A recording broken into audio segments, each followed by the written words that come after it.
Surprise! என்ன இப்படி ஆரம்பிக்கிறேன் அப்படின்னு பார்க்குறீங்களா? நம்ம 12th chapter of the book the psychology of மணியோட டைட்டிலே சர்ப்ரைஸ் தான். ஹாய், நான் ஸ்ரீதர்.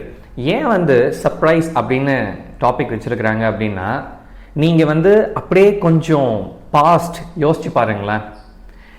நிறைய விஷயங்கள் இந்த உலகத்தில் நடந்தது எல்லாமே ஒரு பெரிய சர்ப்ரைஸாக நம்மளுக்கு இருந்திருக்கும். கோவிட் பெரிய சர்ப்ரைஸ், 9/11 டெரரிஸ்ட் அட்டாக் பெரிய சர்ப்ரைஸ். இந்த மாதிரி நிறைய விஷயம் புதுசாக சர்ப்ரைஸாக நம்மளுக்கு அது இந்த உலகத்தில் ஒரு பெரிய மார்க்கை விட்டுட்டு போயிருக்கு. அது எப்படி விட்டுட்டு போயிருக்கு அப்படிங்கிறத நம்ம டீட்டெயிலாக இந்த வீடியோவில் பார்க்கலாம். நம்ம புரிஞ்சுக்க வேண்டியது என்ன அப்படின்னா, இதுக்கு முன்னாடி, அதாவது இன்வெஸ்ட்மெண்ட் சப்ஜெக்டில் இதுக்கு முன்னாடி நடக்காத விஷயங்கள் இனிமே நடக்காது அப்படின்னு நம்ம நினைக்கவே கூடாது. இதுக்கு முன்னாடி நடக்காத விஷயங்கள் இப்போ நடக்கலாம். நம்ம இன்வெஸ்டர்ஸ் அவங்களெல்லாம் பார்த்தீங்க அப்படின்னா, அவங்க ஹிஸ்ட்ரி அப்படியே படிப்பாங்க. படித்து ஓகே இப்படி இப்படி நடந்திருக்கு, இதுபடி தான், இதே மாதிரி தான் ஃப்யூச்சரில் நடக்கும் அப்படின்னு அவங்க ப்ரெடிக்ட் பண்ணுறாங்க. பட் ஆக்சுவலாக அது கம்ப்ளீட்லி ராங். 1000 வருஷம் முன்னாடி நம்ம உடம்பு எப்படி வேலை செஞ்சுதோ, இன்னும் 1000 வருஷத்துக்கு அப்புறமும் உடம்பு அப்படி தான் வேலை செய்யும். ஆனால் இன்வெஸ்ட்மெண்ட் அப்படிங்கிறது எவ்ரிடே நிறைய டெக்னாலஜிக்கல் சேஞ்சஸ் இருக்குது, கல்ச்சரல் சேஞ்சஸ் இருக்குது, இன்னும் புது புது இனோவேஷன்ஸ் நடந்துட்டு இருக்கு. ஸோ இந்த மாதிரி சேஞ்சஸ் நடக்கிறப்ப இன்வெஸ்ட்மெண்ட்டும் ஒரு வருஷத்துக்கு புதுசாக மாறிக்கிட்டே இருக்கு. நம்ம பழைய விஷயங்களை படித்து இனிமே ஃபியூச்சரில் இப்படி தான் நடக்கும் அப்படின்ட்டு நம்ம சொல்றது ஒரு ஒப்சலீட் டாக்குமெண்ட்டை படிச்சுட்டு அதுபடி நம்ம லைஃப் இப்படி தான் இருக்கும்னு சொல்ற மாதிரி நம்ம ஆத்தர் சொல்றாரு. ஸோ கண்டென்ட் ரொம்ப சிம்பிள்.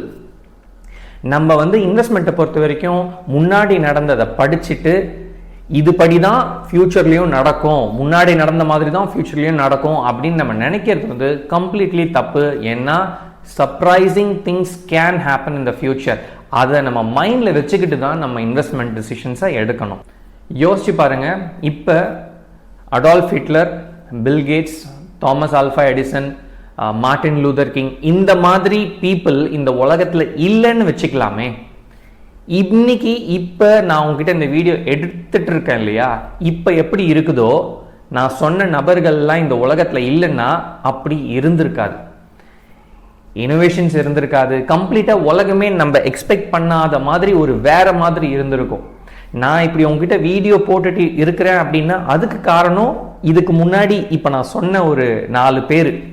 அவங்கெல்லாம் தான் இந்த உலகத்தில் தன்னோட மார்க்கை விட்டுட்டு போனதுனால தான் நம்ம இந்த மாதிரியான ஒரு உலகத்தில் இருக்கிறோம், நம்ம பார்த்துட்டு இருக்கிற உலகத்தில் இருக்கிறோம். அவங்க இல்லைன்னா டோட்டலாக இந்த உலகமே வேற மாதிரி இருந்திருக்கும். அதே மாதிரி சில ஈவெண்ட்ஸ் எடுத்துக்கலாம். கோவிட் வந்ததுனால நிறைய விஷயங்கள் மாறி இருக்கு. இந்த twin tower attack, 9/11, World War II, இந்த மாதிரி நிறைய ஈவெண்ட்ஸ் இருக்கு. இந்த உலகத்தில் எத்தனையோ பேர் பிறக்கிறாங்க. 19th century and 20th centuryல மட்டுமே 15 பில்லியன் பீப்புள் பிறந்திருக்கிறாங்க. அதே மாதிரி இந்த 2 செஞ்சுரிஸ்ல நிறைய ஈவெண்ட்ஸ் நடந்திருக்கு. ஆனால் ரொம்ப ஒரு பர்டிகுலர் ஈவெண்ட் அப்படின்னு சொல்லி நம்ம பார்த்தோம் அப்படின்னா, ஒரு எக்ஸாம்பிள் கோவிட், அது ஒரு பெரிய இம்பாக்டை கிரியேட் பண்ணியிருக்கு. இந்த 9/11 டெரரிஸ்ட் அட்டாக் அது ஒரு பெரிய இம்பாக்டை கிரியேட் பண்ணியிருக்கு. இந்த இம்பாக்ட் எப்படி இன்வெஸ்ட்மெண்ட்டை பாதிச்சிருக்கு அப்படிங்கிறத நம்ம ஒரு குட்டி எக்ஸாம்பிள் மூலமாக பார்க்கலாம். 9/11 டெரரிஸ்ட் அட்டாக்கு அது ஒரு 19 ஹைஜாக்கர்ஸ்னால அந்த 9/11 அப்படிங்கிற ஒரு பெரிய ஈவெண்ட் நடந்திருக்கு. அது நடந்ததுனால, அந்த டெரரிஸ்ட் அட்டாக் நடந்ததுனால யூஎஸ்ல மக்கள் எல்லாருக்குமே புதுசாக ஒரு பொருள் வாங்குறதுக்கோ, புதுசாக ஒரு ப்ராப்பர்ட்டி வாங்குறதுக்கோ, புதுசாக ஏதோ செய்யறதுக்கு அவங்களுக்கு பயம். ஆனால் பேங்க் கிட்ட நிறைய பணம் இருந்துச்சு. அவங்க சம்பாதிக்கணும் அப்படின்னா இன்ட்ரெஸ்ட்டுக்கு கொடுத்தா தானே சம்பாதிக்க முடியும். ஆனால் யாருமே இன்ட்ரெஸ்டே கேட்கலையே, யாருமே பணம் பாரோவே பண்ணலையே. ஸோ அதனால பேங்க் என்ன பண்ணுறாங்க அப்படின்னா, இன்ட்ரெஸ்ட்டை கம்மி பண்ணி எல்லாருக்கும் கொடுக்குறாங்க. இப்போ நம்ம எல்லாருக்குமே தெரியும், நம்மளுக்கு ஒரு பேங்க் லோன் வேணும் அப்படின்னா சிபில் ஸ்கோர் அப்படிங்கிற ஒன்று செக் பண்ணுவாங்க, நம்மளோட ஹிஸ்ட்ரி செக் பண்ணுவாங்க, இன்கம் டேக்ஸ் ஃபைலிங்கை செக் பண்ணுவாங்க. இதெல்லாம் அப்போ செக் பண்ணலை. ஏன்னா அந்த எப்படியாவது மற்றவங்கள மறுபடியும் மக்களை மறுபடியும் பாரோ பண்ணுற அந்த ஒரு ஹேபிட்டை கொண்டு வரத்துக்காக லோ இன்ட்ரெஸ்ட் ரேட்டுக்கு பெருசாக யாரையும் செக் பண்ணாமல் இன்ட்ரெஸ்ட் மணி லோனுக்கு கொடுத்துட்டாங்க. இந்த மாதிரி லோனை வாங்குறப்ப என்ன ஆகுதுன்னா, மக்கள் எல்லார்கிட்டையும் நிறைய பணம் வந்துருச்சு. உடனே வீடுங்க வாங்க ஆரம்பிச்சிட்டாங்க. நிறைய வீடு வாங்க ஆரம்பிச்சதுனால இந்த பில்டர்ஸ் இருக்காங்க இல்லையா, வீடு கட்டுறவங்க, அவங்க என்ன பண்ணிட்டாங்கன்னா விலையை இன்க்ரீஸ் பண்ணிட்டாங்க. இப்படி விலையை இன்க்ரீஸ் பண்ணதுக்கப்புறம் என்னாச்சு அப்படின்னா, சில பேரால் அந்த கடன் இஎம்ஐயை அடைக்க முடியல, கொடுக்க முடியல. இதனால நிறைய வீடுங்க வந்து அப்படியே ஹோல்டில் இருந்துச்சு, பேங்க்குக்கு வந்து அமௌண்ட் திரும்பி வரலை. இந்த மாதிரி சிச்சுவேஷனில் தான் குளோபல் ஃபைனான்ஷியல் கிரைசிஸ் வந்துச்சு. அது வந்ததுனால ஸ்டாக் மார்க்கெட் கிராஷ் ஆச்சு. ஸ்டாக் மார்க்கெட் கிராஷ் ஆனதுனால நிறைய கம்பெனிஸ் தன்னோட வேலை ஆட்களை வந்து வேலையிலேருந்து நிறுத்திட்டாங்க. நிறைய பேர் வேலை இல்லாமல் இருந்தாங்க. ஸோ நம்ம நிறைய படித்தா நம்மளுக்கு வந்து வேலை கிடைக்கும் அப்படின்னு சொல்லிட்டு நிறைய ஸ்டூடெண்ட்ஸ் வந்து புதுசாக நிறைய படிக்க ஆரம்பித்தாங்க. அதுக்கு மறுபடியும் பேங்க் கிட்டே போயிட்டு லோன் கேட்டு, பார்த்தீங்களா இது வந்து ஒரு 19 டெரரிஸ்ட் பண்ண வேலைனால இவ்வளோ ஒரு பெரிய காம்ப்ளிகேஷன், காம்பவுண்டிங் ஆக்ஷனே நடந்திருக்கு. லோன் நிறைய ஸ்டூடெண்ட்ஸ் வாங்கி நிறைய படிக்க ஆரம்பிச்சாங்க. ஆனால் நிறைய ஸ்டூடெண்ட்ஸால அந்த லோனை கட்ட முடியல. இதனால $1.6 trillion பேங்க்குக்கு திரும்பி வராம அப்படியே இருந்துச்சு. இது வந்து ஒரு ஈவெண்ட். இந்த மாதிரி வேர்ல்டு வார் 2ன்னு ஒன்று இருக்கு, கோவிட்னு ஒன்று இருக்கு. இந்த மாதிரி நிறைய ஈவெண்ட்ஸு ஒரு செஞ்சுரிஸில் எவ்வளோ ஈவெண்ட்ஸ் நடக்கும். ஆனால் ஒரு பர்டிகுலர் ஃபியூ ஈவெண்ட்ஸ் தான் இந்த உலகத்தையே மாற்றி அமைக்கக்கூடிய பவர் இருக்கு.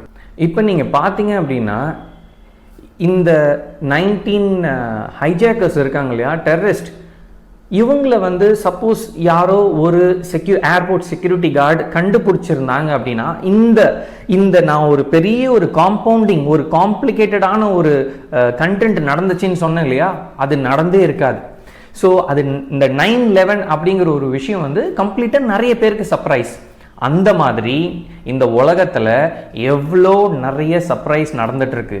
ஆனால் சில சர்ப்ரைசஸ் தான் நம்ம இந்த உலக மக்களை கம்ப்ளீட்டாக அட்டாக் பண்ணி, இம்பேக்ட் பண்ணி, கம்ப்ளீட்டாக மாற்றி விடும். கோவிட் டைமில் எத்தனையோ பேர் ஒன்றும் இல்லாமல் இருந்தவங்க எல்லாம் கோடீஸ்வரவங்களானாங்க. ஆனால் அதே கோவிட் எத்தனையோ பேர் நல்லா வாழ்ந்துட்டு இருந்தவங்கள தரமட்டமாக்கி தரக்கும் கீழே அமிச்சிடுச்சு. ஏன்? சர்ப்ரைஸ். நம்ம எல்லாரும் புரிஞ்சிக்க வேண்டிய விஷயம் என்ன அப்படின்னா, இந்த உலகம் ஃபுல்லாகவே நிறைய surprising events and people are there. அவங்க எப்படி இந்த உலகத்தில் அவங்களோட இம்பேக்டை கிரியேட் பண்ணுறாங்களோ அதுபடி தான் இந்த இன்வெஸ்ட்மெண்ட் எல்லாமே மாறும். நம்ம இந்த சர்ப்ரைஸ் அப்படிங்கிற ஒரு விஷயத்தை மைண்டில் வச்சுக்கிட்டு டிசிஷன்ஸ் எடுக்கிறது நல்லது. இப்போ ஒரு ஊரில் வந்து ஒரு எர்த்குவேக் நடக்குது அப்படின்னா, அங்கே இருக்கிற மக்கள், கவர்மெண்ட் எல்லாம் என்ன பண்ணுவாங்க? ஓகே, இந்த லாஸ்ட் 200 வருஷத்துல இதுதான் மேக்ஸிமம் எர்த்குவேக், அது பேஸ் பண்ணி அவங்களோட கன்ஸ்ட்ரக்ஷன்ஸ் எல்லாம் கட்டுவாங்க. But that does not guarantee that அடுத்த எர்த்குவேக்கோ இல்ல ஒரு 20 வருஷம் பொறுத்து வரப்போற எர்த்குவேக்கோ அவங்க யோசிச்சு இப்படிதான் இதுக்கு முன்னாடி வந்திருக்குன்னு கால்குலேட் பண்ணியிருக்கிறாங்க இல்லையா, அதுக்குள்ளதான் அந்த மேக்னிடியூட் அதுக்குள்ளதான் இருக்கும் அப்படின்னு ஒரு கெஸ் தான் பண்ண முடியும். பிராக்டிக்கலி அதை விட அதிகமாகவும் நடக்கலாம். ஸோ இங்கே ப்ராப்ளம் வந்து ஸ்கில் ப்ராப்ளமா அப்படின்னு கேட்டால் இல்லவே இல்லை, இமேஜினேஷன் ப்ராப்ளம். என்ன வேணாலும் நடக்கலாம். எக்ஸ்பெக்ட் பண்ணாத surprising good things and bad things good happen அப்படிங்கிறத மைண்டில் வச்சு அவங்க இருந்தால் தான் அதுக்கேற்ற மாதிரி மென்டலி ப்ரிப்பேர்டாக இருப்பாங்க. இதே லாஜிக் தான் வந்து இன்வெஸ்ட்மெண்ட்லேயும். லாஸ்ட் 100 வருஷம் நடந்த மாதிரி தான் அடுத்த 100 வருஷம் இருக்கும்னு நினைக்காம எப்போ வேணாலும் என்ன வேணாலும் நடக்கலாம் அப்படிங்கிறத மைண்டில் வச்சு உங்கள் இன்வெஸ்ட்மெண்ட் ஸ்ட்ராட்டஜிஸ் இருக்கணும். ஒரு 20-30 வருஷம் முன்னாடி இருந்த இன்வெஸ்ட்மெண்ட் ஸ்ட்ராட்டஜியை அப்போ அது பெஸ்ட்டாக இருந்திருக்கலாம். இப்போ அதை நீங்கள் அப்ளை பண்ணுறப்ப நீங்கள் தப்பான டிசிஷன் எடுக்கிறீங்க. ஏன் அப்படின்னா 20 வருஷம் 30 வருஷம் முன்னாடி இருந்த இன்வெஸ்ட்மெண்ட் ஸ்ட்ராட்டஜி வந்து இப்போ அவுடேட்டட். நிறைய டெக்னாலஜிக்கல் அப்டேட்ஸ், இனோவேஷன்ஸ் நடந்திருக்கு. நிறைய புதுசாக நிறைய விஷயங்கள், மாற்றங்கள் நடந்திருக்கு. இப்போ நடக்கிற சேஞ்சஸ்க்கு ஏற்ற மாதிரி ஒரு இன்வெஸ்ட்மெண்ட் ஸ்ட்ராட்டஜி நல்லா இருக்கும். மேபி இப்போ பர்டிகுலராக ஒரு குட்டி எக்ஸாம்பிள், ரியல் எஸ்டேட் நல்லா இருக்குன்னா நீங்கள் இப்போ ரியல் எஸ்டேட்டில் இன்வெஸ்ட் பண்ணுறது பெட்டர். ஒரு 20-30 வருஷம் பொறுத்து ரியல் எஸ்டேட் பேடு அப்படின்னா நீங்கள் வேற அந்த டைமில் எது நல்லதாக இருக்குமோ அதில் இன்வெஸ்ட் பண்ணணும்.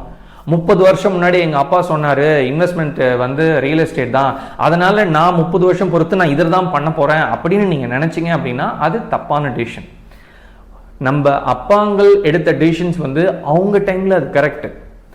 நம்ம ஜெனரேஷனில் நம்ம எடுக்கிற இன்வெஸ்ட்மெண்ட் டிசிஷன்ஸ் வந்து இப்போ இருக்கிற சிச்சுவேஷனை அனலைஸ் பண்ணி தான் நம்ம பண்ண முடியும்.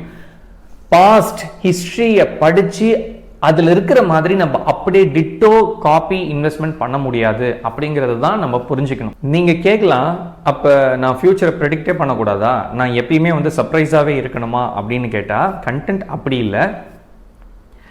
சர்ப்ரைஸும் நடக்கலாம் அப்படிங்கிறத மைண்டில் வச்சுக்கிட்டு ஃபியூச்சரில் அதாவது பாஸ்ட் டென்ஸில் நடந்ததை யூஸ் பண்ணி ஒரு கைடன்ஸாக மட்டும்தான் நீங்கள் யூஸ் பண்ணணுமே தவிர அதை பாஸ்ட்டை வந்து ஒரு கம்ப்ளீட்டாக இதுதான் நடக்க போகுதுன்னு 100% கான்ஃபிடென்ட்டாக இருக்க தேவையில்லை.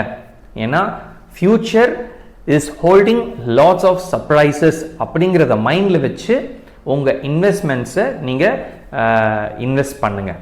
ஸோ இந்த சாப்டர் நான் இதோட முடிக்கிறேன். அடுத்த 13th சாப்டரில் நான் படிச்சுட்டு எனக்கு என்ன புரிஞ்சுது அப்படிங்கிறத நான் உங்களுக்கு சொல்கிறேன். இந்த சாப்டரில் நீங்கள் ஏதாவது யூஸ்ஃபுல்லாக கற்றுக்கிட்டீங்க அப்படின்னா please share it with your friends. நீங்கள் படித்ததை மற்றவங்களும் தெரிஞ்சுக்கிட்டோம். And as always, sharing is carrying and take care. Bye.